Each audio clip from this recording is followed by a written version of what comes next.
पांडु के 5 पुत्र युधिष्ठिर, भीम, अर्जुन, नकुल और सहदेव थे। इनमें से युधिष्ठिर, भीम और अर्जुन की माता कुंती तथा नकुल और सहदेव की माता माद्री थी। पांडु इन 5 पुत्रों के पिता तो थे, पर इनका जन्म पांडु के संभोग से नहीं हुआ था, क्योंकि पांडु को श्राप था कि जैसे ही वो संभोग करेगा उसकी मृत्यु हो जाएगी। इसीलिए पांडु के आग्रह पर ये पुत्र कुंती और माद्री ने भगवान का आवाहन करके प्राप्त किए थे। जब पांडु की मृत्यु हुई तो उसके मृत शरीर का मांस 5 भाइयों ने मिल बांटकर खाया था।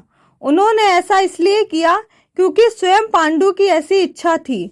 उसके पुत्र उसके वीर से पैदा नहीं हुए थे, इसलिए पांडु का ज्ञान कौशल उसके बच्चों में नहीं आ पाया था। इसलिए उसने अपनी मृत्यु पूर्व ऐसा वरदान मांगा था कि उसके बच्चे उसकी मृत्यु के पश्चात उसके शरीर का मांस मिल बांटकर खा ले, ताकि उसका ज्ञान बच्चों में स्थानांतरित हो जाए। पांडवों द्वारा पिता का मांस खाने के संबंध में 2 मान्यता प्रचलित है।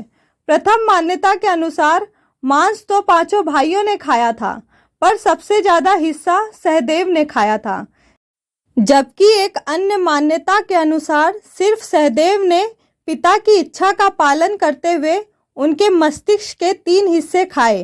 पहले टुकड़े को खाते ही सहदेव को इतिहास का ज्ञान हुआ, दूसरे टुकड़े को खाने पे वर्तमान का, और तीसरे टुकड़े को खाते ही भविष्य का। यही कारण था कि सहदेव 5 भाइयों में सबसे अधिक ज्ञानी था, और इससे उसे भविष्य में होने वाली घटनाओं को देखने की शक्ति मिल गई थी।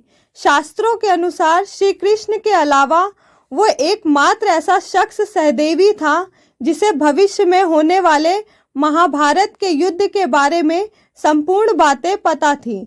श्री कृष्ण को डर था कि कहीं सहदेव ये सब बातें औरों को ना बता दे, इसलिए श्री कृष्ण ने सहदेव को श्राप दिया था कि यदि उसने ऐसा किया तो उसकी मृत्यु हो जाएगी।